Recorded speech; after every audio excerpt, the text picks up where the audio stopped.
Sorolla era un admirador de la moda y prueba de ello es que en algunas ocasiones, en las cartas que enviaba a su mujer, pues dibujaba algún esquema o incluso algún traje de los que él estaba viendo en ese momento. O sea, estaba un poco al tanto de la moda.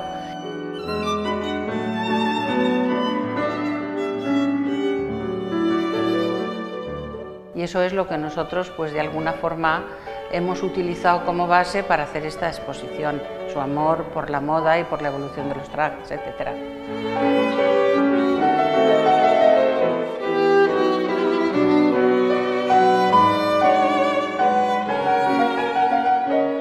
Y realmente, aunque la colección, la base es el traje tradicional valenciano, pues paralelamente se han ido buscando piezas contemporáneas de esas piezas populares que de alguna forma pues son las que identifican el porqué de esa evolución, etc.